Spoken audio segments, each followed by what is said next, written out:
Buen día a todos, mi nombre es Nina Chef y hoy emprenderemos un viaje a Rusia.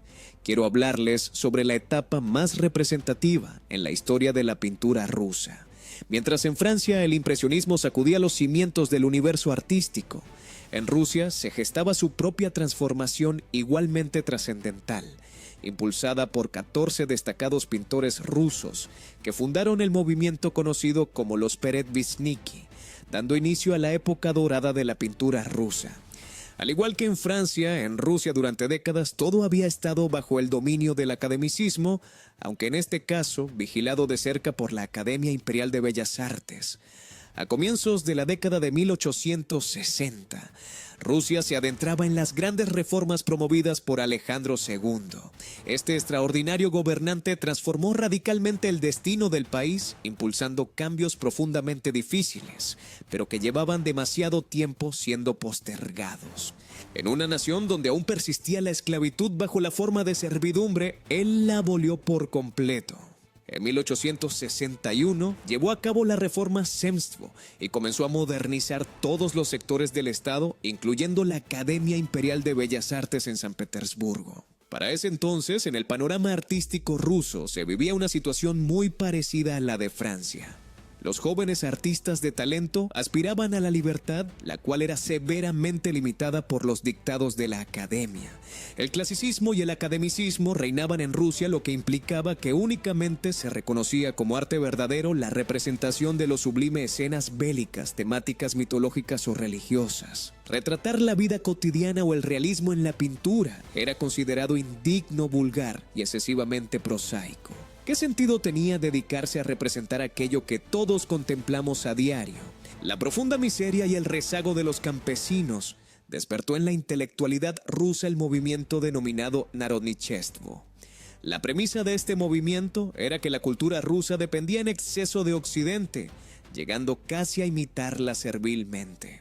Al igual que sucedía con la intelectualidad, para recuperar sus raíces y encontrar su propia identidad, era necesario aproximarse al pueblo, entender su dolor y nutrirse culturalmente a través del contacto con él. El pueblo, ya no los trabajadores y los campesinos, considerados la fuerza más profunda y fundamental, pero también motora de Rusia, dejaron de ser vistos como algo despreciable y comenzaron a reconocerse como parte esencial de la cultura y el alma del pueblo ruso como fuente de identidad cultural. La Academia de las Artes, por su parte, no quería saber nada del populismo, empeñada en reproducir imágenes y escenas que ya habían sido retratadas innumerables veces por generaciones de artistas. Cada año, la Academia convocaba un certamen entre sus graduados para disputarse la gran medalla de oro en el que debían ejecutar una obra sobre un tema previamente establecido. Solo los estudiantes más destacados poseedores de la medalla de oro menor tenían derecho a participar en dicha competición. Triunfar en la prueba artística, alzarse con la victoria y recibir la medalla de oro suponía un galardón extraordinario, una estancia completa de 3 años en Italia, una práctica en el extranjero sufragada por el Estado con una asignación anual de 1.500 rublos. En contraste, el resto de los alumnos obtenía el 10º grado y accedía al servicio con un salario anual de apenas 135 rublos. En definitiva, ganar el concurso abría puertas inestimables para cualquier artista joven con ambiciones.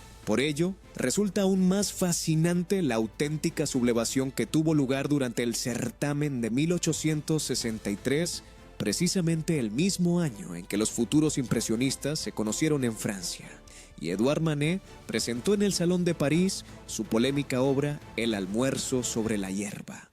De todo ello, hablo en el vídeo dedicado a Edouard Manet, y el impresionismo no dejen de verlo. Ese año la Academia Imperial de las Artes conmemoraba el centenario de su creación y al concurso fueron admitidos 14 académicos, a quienes se les propuso pintar una obra titulada El banquete de Odín, otro tema de inspiración escandinava. Se esperaba que permanecieran recluidos durante 24 horas para elaborar un boceto que posteriormente sería evaluado y aprobado o rechazado de cara al trabajo definitivo. No obstante, los jóvenes medallistas que habían absorbido las ideas del populismo con enorme entusiasmo solicitaron autorización para escoger libremente su tema y plasmar escenas de la vida cotidiana. recibieron una rotunda negativa por parte de los académicos, y los 14 decidieron abandonar el concurso, levantándose contra siglos de normas impuestas por la academia. De este modo, los jóvenes artistas sabotearon el certamen de la forma más escandalosa posible, y esta audaz escapada pasó a la historia como la rebelión de los 14. Sin embargo, tras su retirada del concurso, los artistas recibieron además la orden de desalojar sus habitaciones en el internado de la academia, que también les servía como espacio de trabajo. Al verse prácticamente en la calle, resolvieron hacer frente a las adversidades en conjunto y alquilaron una habitación en una casa de vecinos. Ese mismo año se publicaba precisamente el célebre libro de Chernyshevsky, ¿Qué hacer?, en el que se narraba la vida diaria y la organización de una cooperativa de costura. Los jóvenes rebeldes, inspirados por aquella lectura, tuvieron la iniciativa de crear la primera cooperativa de artistas en la historia de Rusia. Redactaron los estatutos de la cooperativa que establecían la obligación de aportar el 10% de las ventas al fondo colectivo. Pero lo fundamental era mantenerse completamente al margen de la detestada academia. Iván Nikolayevich Kramskoy fue elegido líder de la cooperativa, convirtiéndose en el principal ideólogo de la asociación artística y el mayor defensor de la independencia frente a la academia. Al principio, el camino fue arduo, pero con el paso del tiempo los artistas más talentosos fueron recibiendo cada vez más encargos y la cooperativa se convirtió en un negocio próspero. Se trasladaron al centro de Moscú y adquirieron una cámara fotográfica, lo que les abrió las puertas para retratar a la familia imperial. Estos retratos muy codiciados se convirtieron en una sólida fuente de ingresos. En apenas 5 años, el capital de la cooperativa alcanzó los 10.000 rublos, logrando así el primer gran éxito financiero independiente en la historia del arte ruso. Antes de aquello, los artistas ni siquiera podían concebir emprender acción alguna, sin pasar por el tamiz de la Academia de Bellas Artes. Pero lo más arduo siempre es el comienzo. La organización comenzó a tambalearse por algo tan mundano como la codicia. No todos los artistas cosechaban el mismo éxito, y quienes gozaban de mayores ingresos consideraban injusto sostener a los demás, por lo que empezaron a ocultar sus ganancias, desatando la indignación de sus colegas menos afortunados. Y en 1870 acontece algo verdaderamente escandaloso. Dmitri Forenbursky, uno de los integrantes, logró en secreto el respaldo de la academia y obtuvo una pensión de 3 años en Italia. Al enterarse, Kramskoy exigió expulsar al traidor del Artel, pero dado que ello suponía perder los ingresos de un artista muy cotizado, nadie más se sumó a su postura. Kramskoy, profundamente indignado ante la falta de integridad de sus compañeros, decidió abandonar la Artel y sin su figura al frente. La organización se disolvió en poco tiempo. Pero precisamente un par de años antes de su salida de la Artel, Kramskoy y Akasilla organizaron por primera vez una exposición en Nizhny Novgorod, que de manera inesperada resultó ser un rotundo éxito. Y la convicción de que el arte podía mostrarse y venderse no únicamente en las grandes capitales, sino a lo largo y ancho de toda Rusia, fue apoderándose del artista y de sus compañeros. Al mismo tiempo, crecían con fuerza las ideas del populismo y el realismo crítico que rechazaban los temas elevados por considerarlos carentes de alma y alejados de la vida real. La mirada debía posarse sobre la existencia del pueblo y su entorno cotidiano. El pueblo más genuino habitaba en las provincias. Por ello, a los artistas les surgió la idea de acercar el arte directamente a los ojos del público destinatario, un público inmenso y disperso por toda Rusia. Organizaron entonces una exposición itinerante que recorrería distintas ciudades del país, poniendo ante los ojos del público las propuestas pictóricas más innovadoras de la época. Del propio concepto de la muestra nació el nombre de la organización responsable de tan audaz experimento, la Sociedad de Exposiciones de Arte Itinerantes. Y todos sus integrantes pasarían a ser conocidos desde entonces como los itinerantes. En total serían 15. Y aunque no todos procedían de la Artel, la nómina de nombres no dejará de sorprenderles. Vasily Pov, que contaba entonces con 36 años. Alexei Sabrasov, 40 años. Shishkin, 38 años. Ilya Repin, 26 años. Nikolai G., 39 años. Vasily Polenov, 26 años. Víctor Vaznetsov, el más joven de todos, con tan solo 22 años, y su hermano Apolinar Vaznetsov, 37 años. Vasily Surikov, 23 años. Arkhip Quincy, 28 años. Vladimir Makovsky, 24 años, y Konstantin Makovsky, 31 años. y por supuesto Iván Kramskoy, que tenía 33 años. Más adelante se incorporarían Isaac Levitan, que apenas tenía 10 años cuando se fundó la sociedad, y Valentín Serov, que en ese momento contaba con 5. Sin duda alguna, analizaremos la obra de los más relevantes. Suscríbete para no perderte ningún episodio. Se redactaron los estatutos de la organización teniendo en cuenta los tropiezos del Artel. Conforme a ellos, las decisiones se adoptarían únicamente mediante votación. Al fondo colectivo se destinaría solo el 5% de las ganancias individuales de cada artista y los ingresos por la venta de entradas en lugar del 10% que exigía la Artel. En la misión de la sociedad quedó establecido que su propósito era organizar exposiciones de arte itinerantes en todas las ciudades del imperio, con el fin de ofrecer a los habitantes de las provincias la posibilidad de acercarse al arte ruso, cultivar el amor por él y facilitar a los artistas la comercialización de sus creaciones. El aspecto económico figuraba en primer lugar en todos los borradores iniciales, aunque posteriormente fue desplazado hacia abajo. Por ello, sería más preciso denominar a estas muestras exposiciones ferias, recordando que el objetivo primordial de la comunidad, en esencia una cooperativa, era vender cuadros y obtener beneficios de la venta de entradas. Y la elevada misión cultural dotaba de manera natural y exitosa a este proyecto de un propósito más profundo. La asociación dejó de percibirse como un acto de rebeldía, aspiraban a convertirla en un organismo oficial de carácter comercial y creativo. Se presentaron los documentos exigidos ante las autoridades estatales y se formalizaron el estatuto y el estatus jurídico de la comunidad. Cada integrante de la asociación tenía la obligación de crear al menos una obra al año, destinada específicamente a la exposición. Y el tema central de aquellas muestras pasó a ser la propia Rusia en toda su a veces oscura y plural diversidad. Según la visión de los artistas, reflejar la vida auténtica y cotidiana del país, en lugar de dioses griegos que la mayoría de los rusos ni siquiera sabía que existía, debía despertar un profundo reconocimiento en los corazones de los habitantes de provincias, quienes hasta ese momento jamás habían tenido contacto alguno con el arte. Un simple trayecto de San Petersburgo a Moscú en carruaje insumía 5 días y llegar hasta Kiev requería semana y media. Por ello, el arte de la capital casi nunca alcanzaba las provincias, y esta propuesta, tanto comercial como cultural, parecía del todo viable. La primera exposición se inauguró en 1871 en San Petersburgo, en la Academia de Artes. La entrada costaba 20 kopecks y los lunes 1 rublo.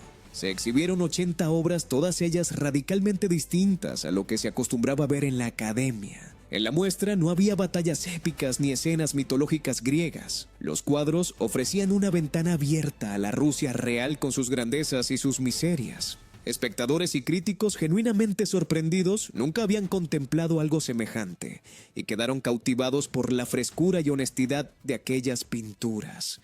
Más de uno confesó haber creído al principio que se trataba de una exposición de la propia academia. Todos los periódicos la colmaron de elogios y los petersburgueses acudieron en tropel a descubrir aquella novedad. La obra Las Torres han llegado de Sabrasov, que seguramente conocen, cosechó un éxito singular y fue presentada al público por primera vez en esa ocasión.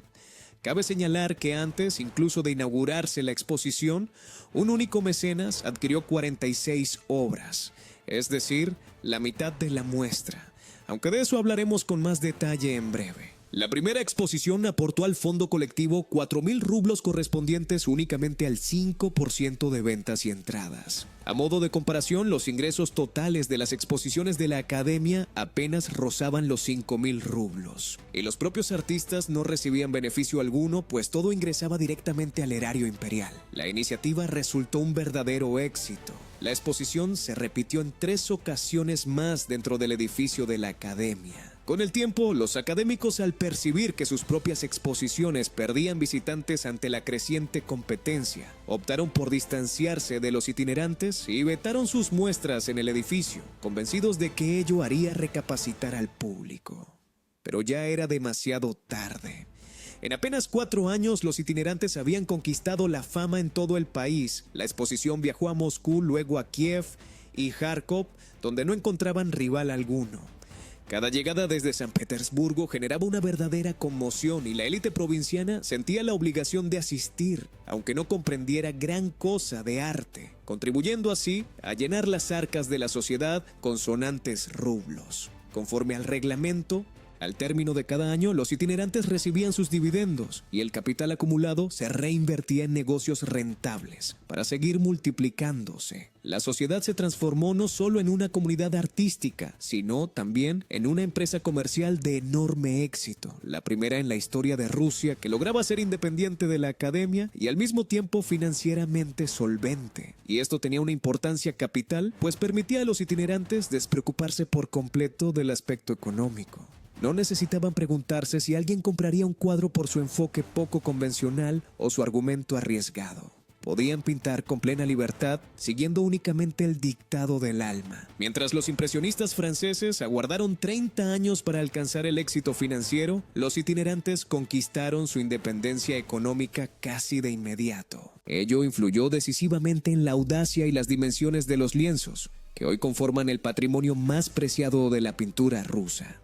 Cabe destacar que en aquellos años, tanto en Rusia como en Europa, la revolución industrial se hallaba en pleno apogeo. El país entero se llenaba de nuevas tecnologías, fábricas, manufacturas y sobre todo ferrocarriles. Además del surgimiento de una clase de comerciantes e industriales de enorme riqueza, muchos de los cuales se convertirían en mecenas y serían clave en el éxito financiero de los artistas. La revolución industrial y la expansión ferroviaria hicieron posible por primera vez transportar cuadros con seguridad en tren, en lugar de arrastrar los frágiles marcos por caminos de barro en carros de carga. En las provincias, los comerciantes y nobles locales adquirían cuadros provenientes de la capital, como si fueran pan recién horneado. Sin embargo, para frustración de los provincianos, las obras más sobresalientes llegaban a destino con el cartel de vendidas. Antes incluso de que comenzaran las ventas al público, Pavel Mikhailovich Tretiakov, magnate ruso y apasionado coleccionista de arte, ya había adquirido las piezas más codiciadas. Mantenía estrechos lazos con la sociedad y gozaba del privilegio de examinar cada nueva colección en primicia. Con frecuencia se le criticaba por hacerse con obras maestras del arte ruso a precios reducidos, lo cual no carecía de cierta verdad. Los cuadros tenían un coste medio de 500 rublos. Gracias a la magnitud de sus adquisiciones, se convirtió en el mecenas más influyente y determinante de los Peredvishniki. Cuando se fundó la sociedad, Tretiakov contaba ya con 38 años y había heredado y expandido con notable éxito un negocio de textiles e hilados. Llevaba 2 décadas coleccionando obras de arte y desde el nacimiento de la sociedad, su colección comenzó a crecer a un ritmo vertiginoso.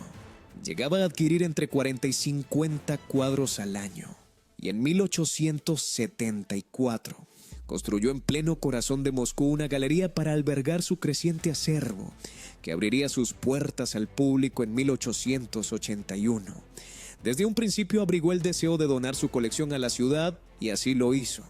En 1892, la galería recibió el nombre de Galería de Arte Municipal, de Pavel y Sergei Mikhailovich Tretiakov, y él mismo fue distinguido con el título de Ciudadano Honorario de Moscú.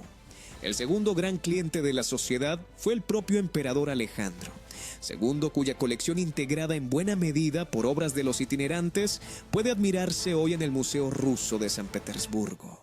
La sociedad perduró durante casi 50 años, hasta 1923, sobreviviendo a todas las turbulencias históricas a la Academia abolida en 1918, a las 2 revoluciones rusas y a la Primera Guerra Mundial. A lo largo de su existencia organizó 47 exposiciones itinerantes en 12 ciudades de Rusia, que jamás habían tenido acceso al arte ruso, y mucho menos al arte moderno.